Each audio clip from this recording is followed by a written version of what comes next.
New Amazon sellers fail for one simple reason: bad product selection.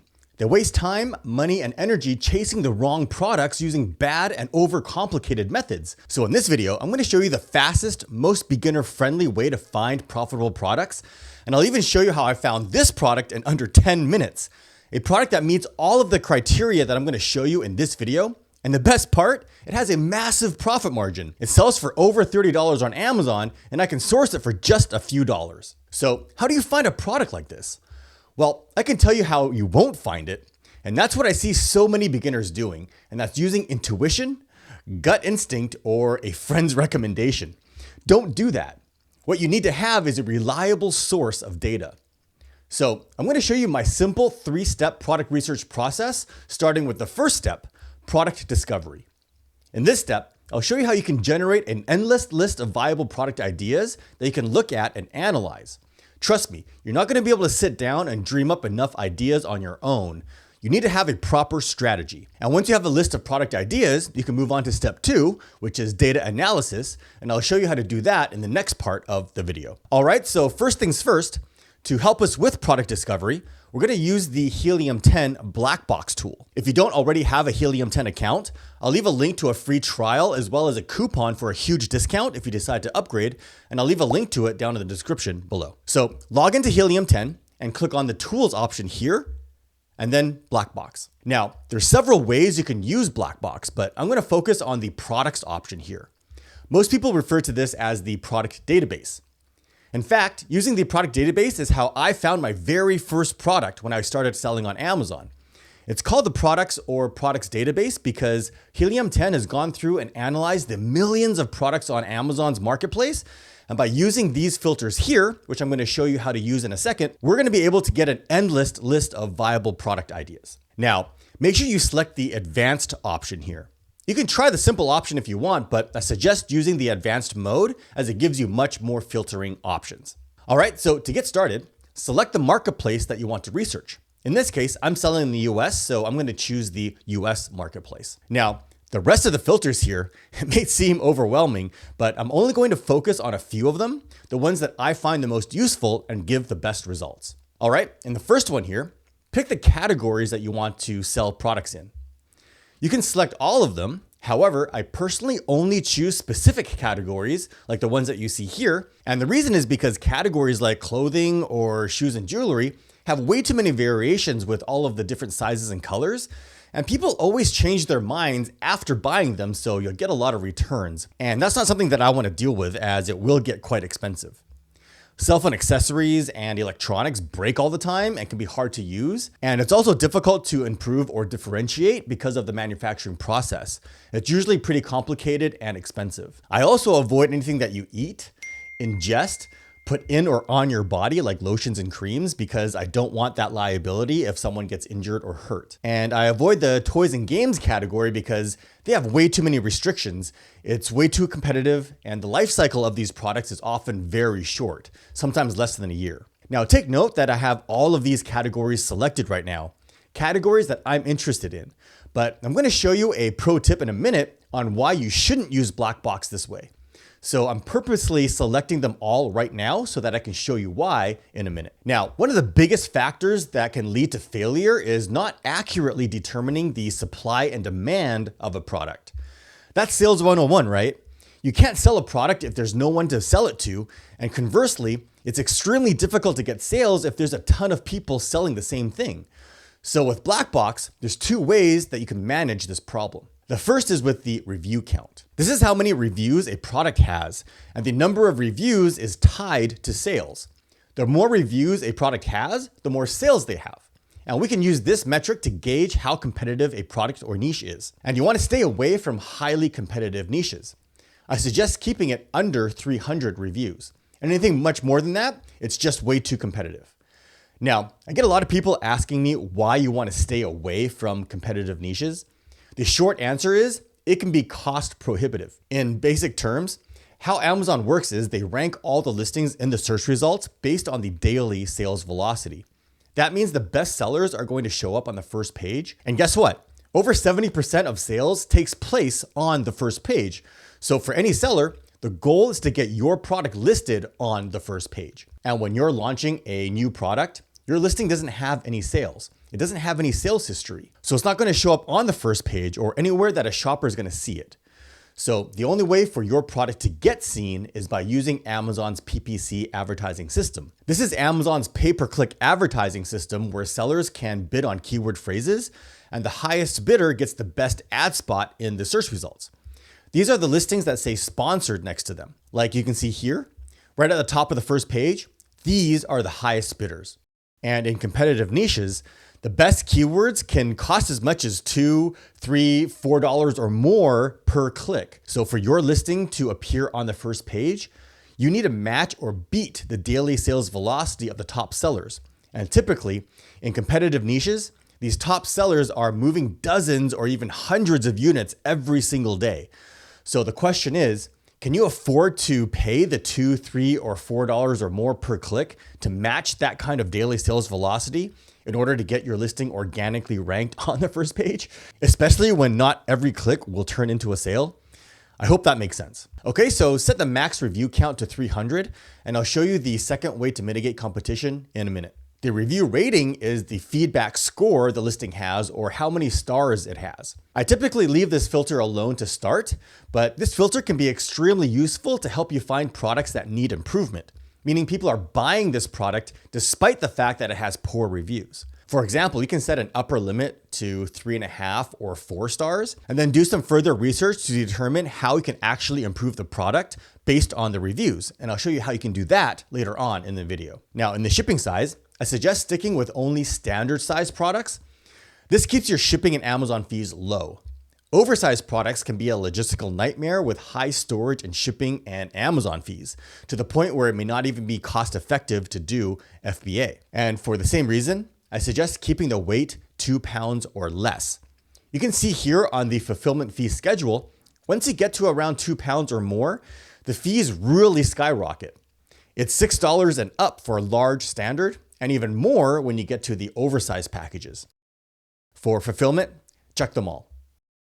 Now, down here in the exclude title keywords, I use this field to remove common products that keep showing up in the search that I don't want to sell. For example, I don't want to sell clothes and food items, but quite often these products make it through the filters. So as you can see, I have a huge list of keywords here to exclude, like men's, women's, shirt, pants, etc., etc. And if you're doing private label, you're not reselling branded products. So you can exclude brands like Nike, Under Armour, NBA, and so on here in the exclude brands field. And if you want to use my list, I'll post these keywords down in the video description below. Now, one thing I want to point out, leave the number of sellers filter alone. It doesn't matter how many sellers there are. The only sellers that matter are the ones that are on the first page of the search results. A niche can have 1,000 sellers or more. It doesn't matter. Only the top sellers are your direct competitors.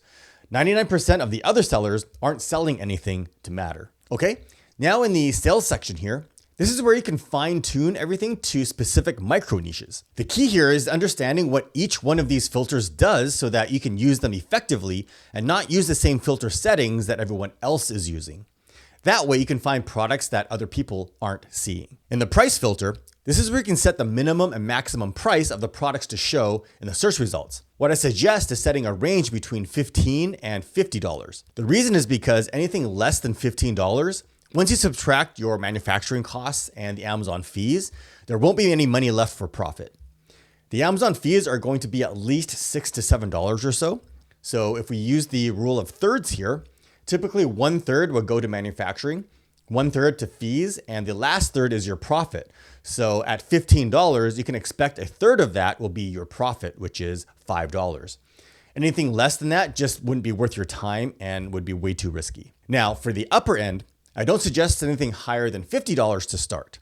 That's because products beyond that price point, shoppers will typically put more thought and research into it and compare products and prices. So it's no longer an impulse buy. However, with the current e-commerce climate, I suggest actually setting the price range between $30 and $80. This will help you avoid a lot of competition because most beginners or people with smaller budgets are looking in the lower price range. Higher priced products also generally have a much higher profit margin. So if you have more capital, look into the higher price range. Now, parent monthly revenue is how much gross revenue the product is making each month. Revenue is how much total money is made in sales without subtracting the Amazon fees or the manufacturing and shipping costs. And this is where we can also help mitigate and avoid highly competitive niches. What I suggest is setting this range between $6,000 and $18,000. The reason is because, as I mentioned earlier, typically about 1/3 of the revenue is going to be profit.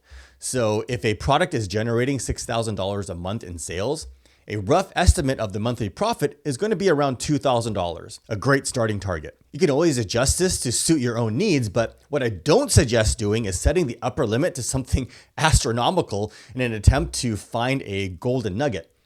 Products that have huge monthly sales are usually from major brands or top sellers, and too many lazy sellers are looking for these golden nuggets, so they're going to be on everyone's radar, making them way too competitive, so stay away from them. Now, in the parent level sales, start with the minimum of 300 units. This is a good starting point if you're looking for products with a $5 to $10 profit range. If you do the math, 300 monthly sales with a $5 to $10 profit puts you around $1,500 to $3,000 profit per month, which is in line with the realistic $6,000 monthly revenue that we set earlier. Leave the rest of the filters alone. Now, keep in mind that none of these settings are set in stone. You can play around with them to find different product ideas. So don't just copy what I'm showing you here. For example, you can set a maximum review rating to like 3.5 or 4 stars. So you can specifically look for products that are selling well in spite of the fact that they have poor reviews. Or you can combine strategies such as looking for products that have a low BSR, which stands for bestseller rank, meaning they're selling well despite having poor reviews. And a pro tip, I prefer not to use whole numbers in the price and revenue fields.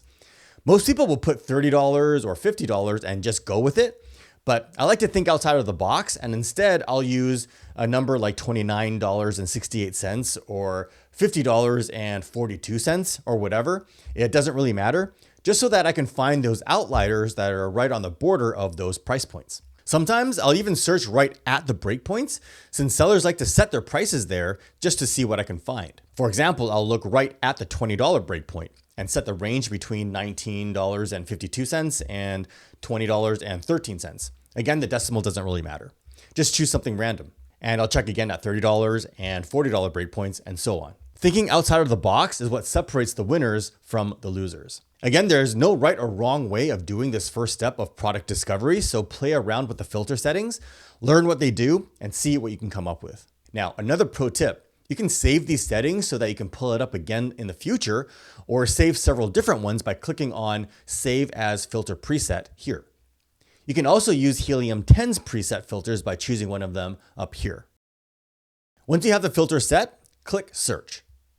Helium 10 will then pull up a list of products in the marketplace that match the filters that you set. So you can see here that Helium 10 pulled up 500 results, and that might seem overwhelming. So you can actually tighten up the search filters to reduce that number in their search results. For example, only look at the products within a smaller price range today, then tomorrow using the same filters, set a different price range, and so on. That way it becomes more manageable for you on a day-to-day basis. Okay, so now in the search results, you can see that Helium 10 has pulled up a ton of products that match the filters that we set, along with data such as the BSR, monthly sales, reviews, total sales, and so on. But we're not going to worry about all of these. The key here during product discovery is instead of having to think of product ideas on your own, we now have a list of products that we can search through to see if any of them look promising to sell. The thing is, just because these individual products matched our search criteria, it doesn't mean that they're good products to sell. That's a very important fact to remember. We need to do further data analysis. Now, a pro tip here, instead of starting on page 1 of the search results, I actually like to work backwards. That's because everyone else is going to start on page 1. Again, thinking outside the box, I want to try to find products that other people aren't seeing. Now, the key to efficient product discovery is to not waste time doing deep analysis on everything that you see here. Browse through these listings and specifically look for products that you don't immediately recognize or appear strange and out of the ordinary. These are the best products to do deeper analysis on. Products that you're familiar with are almost always going to be too competitive, so don't waste your time doing a deep analysis on them. Now, remember when I said earlier that I selected all of the categories?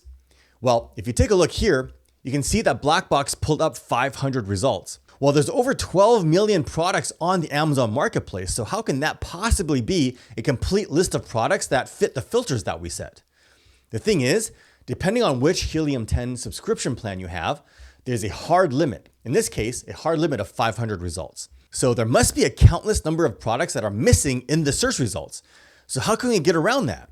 Well, here's a pro tip. Instead of selecting all of the categories you're interested in at once, search one subcategory at a time. For example, clear out all of the categories and pick something at random. Let's start with sports and outdoors, outdoor recreation, camping and hiking, and tent and shelters, for example. And if we click on search, notice that it didn't hit the hard limit this time. Now I know that I'm looking at all of the products that meet the criteria that I set in the filters and that I'm not missing any products. Can you see how powerful this tactic is? This is a massively powerful hack that beginners don't know about, and so they're missing out on countless product ideas. So now that you know about this trick, it'll take some time, but repeat this one at a time for all of the subcategories. Okay, so if we take a look at the results, look for unique, strange, or out of the ordinary items. Or in my case, these heavy-duty tent stakes, the massively profitable product that I showed you at the beginning of the video.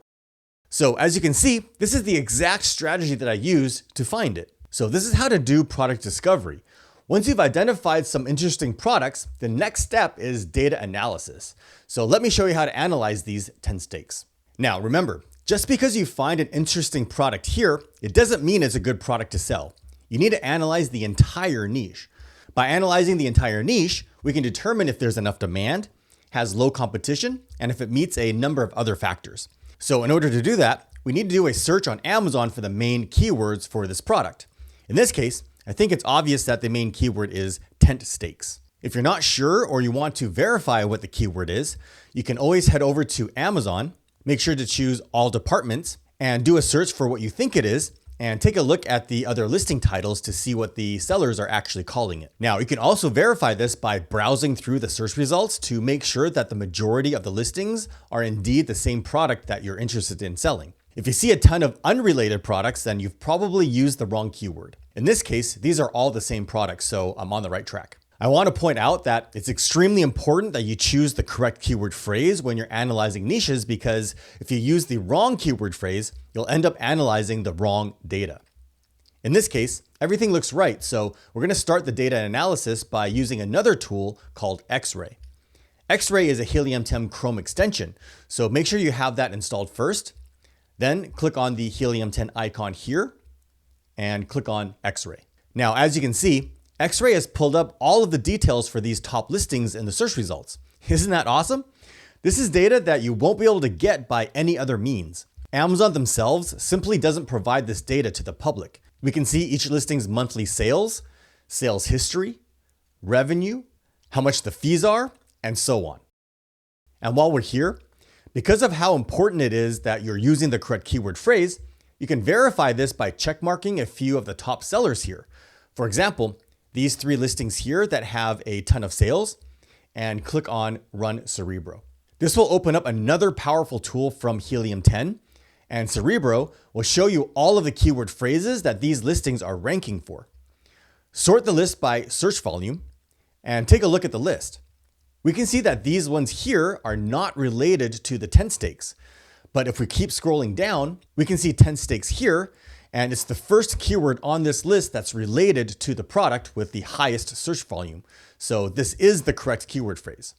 All these other keywords are a different product. Okay, now back on X-Ray, one super important point I want to mention here: do not sort these listings or rearrange them. I see way too many people doing this. You always want to analyze niches with the listings in their organic order. That's the order as they appear in the search results. This is because these top listings are the listings you'll be competing directly against. You don't want to sort the listings by sales or by revenue or whatever that I see people doing.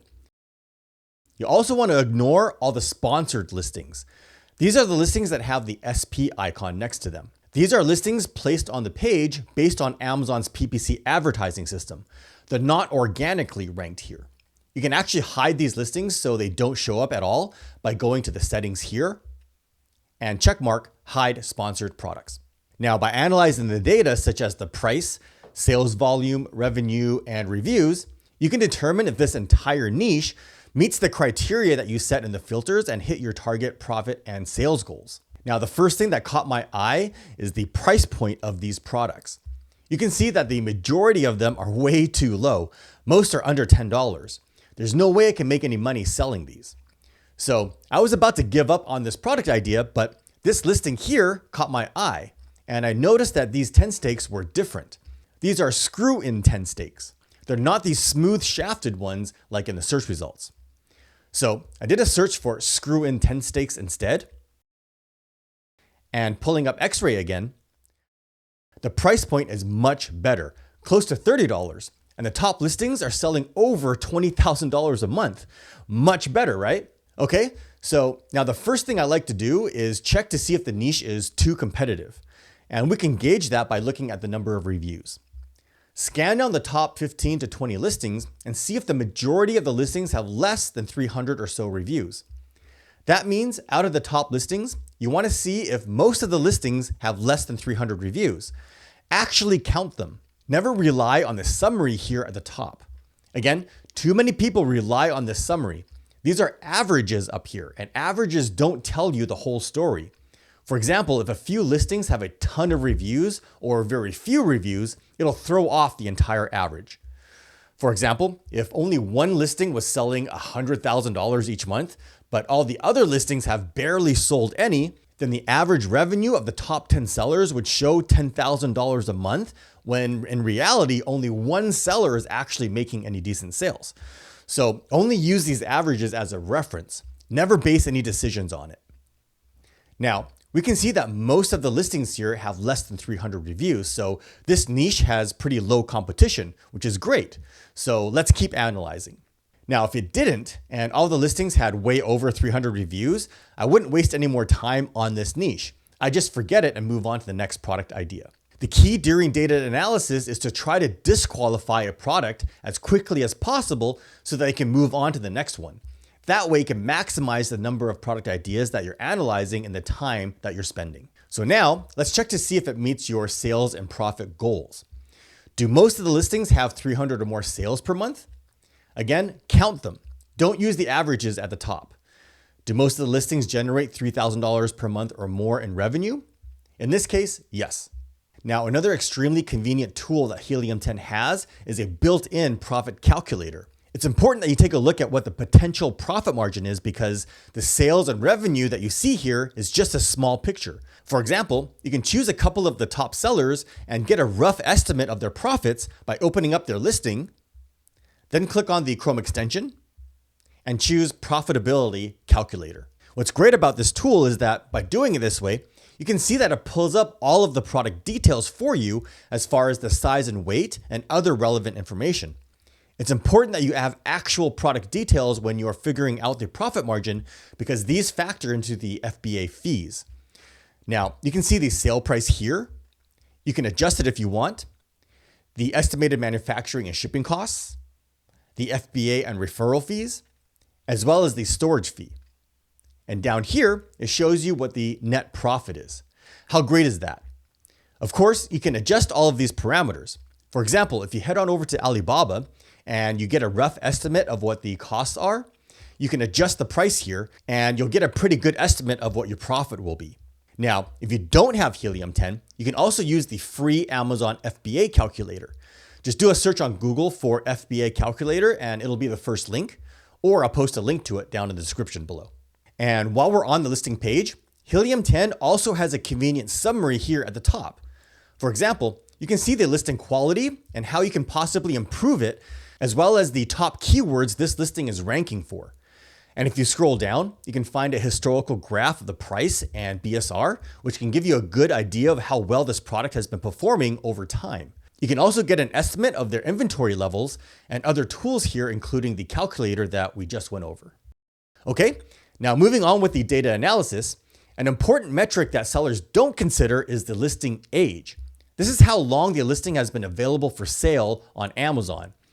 You want to avoid niches where there's a lot of new listings. This is what I call niche saturation. If you see too many new listings, that means a lot of people have recently discovered this niche and launched their products, and there's probably more to come. This increases the competition and drives up the PPC costs. You also need to keep in mind, with new listings, you can't trust their sales and revenue data. Their sales are most likely generated by doing deep discounts, coupons, promotions, and rebates in order to generate those sales. They're not organic sales. Therefore, out of the top 15 to 20 listings, you want to make sure that you don't see more than 4 to 5 new listings. Make sure most of the listings are more than 3 months old. In this case, we can see that all of them are nearly a year old or more. You also want to make sure that the niche isn't brand dominated, meaning that there isn't any brands that have more than 3 or 4 listings here in the top 15 to 20 positions, and that there isn't any major well-known brands. The reason is because top brands are well established, and they tend to have brand loyal customers that will only buy from them, so shoppers are less likely to consider buying from third-party sellers. Big brand names may also be generating sales from direct traffic outside of Amazon, where they're sending traffic directly to their product listings. So you won't be able to compete with them since you're relying on PPC sales and searches on Amazon. And not to mention, major brands generally have unlimited advertising budgets, so it'll be difficult to outcompete them. In this case, we can see that there's no major brands and no single brand has multiple listings here at the top positions.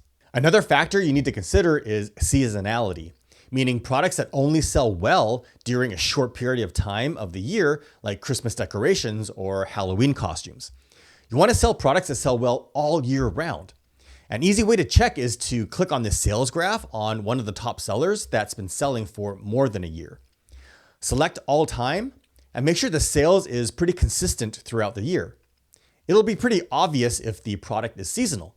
For example, if we look at pool noodles, you can see that they only sell well during the summer months. For these tent stakes, you can see it's fairly consistent throughout the year, but as expected, they would sell more during the summer months. You can also click on the search volume up here and do the same thing. Now, if you don't have Helium 10, you can check for seasonality by doing a search on Google Trends. Do a search for the main keyword and change the period to 5 years. And again, you can see the trend. And in this case, tent stakes does seem to have a lull between November and March. Now keep in mind though, some niches may have spikes during Christmas if they're giftable products, and that's okay. I just don't recommend selling seasonal products until you have more experience because inventory management is extremely important in order to be profitable. Now, I'm just scratching the surface here when it comes to product analysis. There's much more factors that you need to consider, such as patents and trademarks, restricted and prohibited products, gated products, and product compliance. You can't just sell whatever you want on Amazon, but that's beyond the scope of this video. So if you want to learn more about that, I'll post a link to a detailed video down in the description below. All right, now, if you find a viable product that meets all of these analysis criteria, or at least comes close, you can move on to step 3 of product research, and that's making sure your product has some sort of competitive advantage. This is a crucial step that so many new sellers don't consider. Once you've identified a good product idea, one that passes all the criteria, you can't just sell the same thing as everyone else. Otherwise, you can only compete on price, and you never want to compete on price.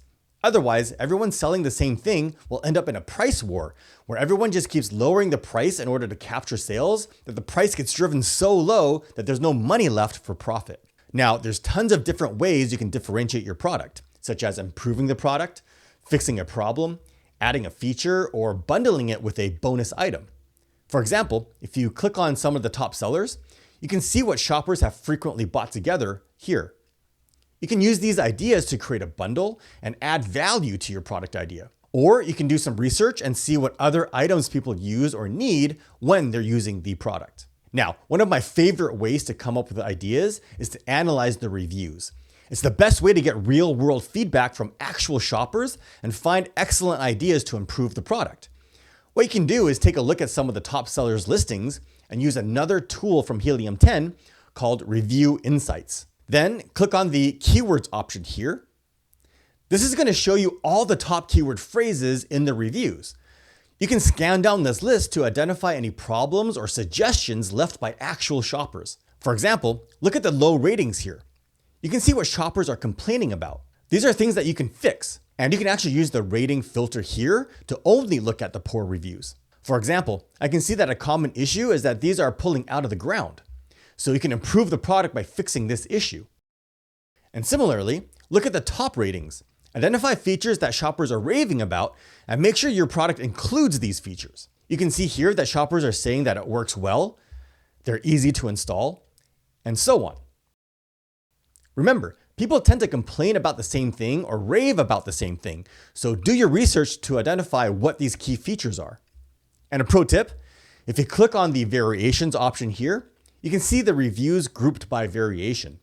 This is a great strategy to help you determine which variation sells the best. For example, we can see that this 20 count in white is easily outselling all of the other options here. 44% of the sales is from this one variation. So, judging by this metric alone, if I was to launch this product idea, I would highly lean towards white and in a 20 pack. But again, you want to do this for several of the top sellers and put together a complete and thorough list of ideas and not just focus on one single listing. That way you can use this feedback to develop a much better product than all of your competitors. Now, speaking of reviews, even though you've done proper product research and analysis and developed an excellent competitive advantage, as everyone knows, shoppers always base their buying decisions highly on the product reviews. So when you go to launch your new product on Amazon, it's important that you have a strategy in place to get your initial reviews to help boost your sales and social proof as quickly as possible. The hardest thing to do is try to sell a product with 0 reviews. And this video right over here will show you how to get your first reviews fast.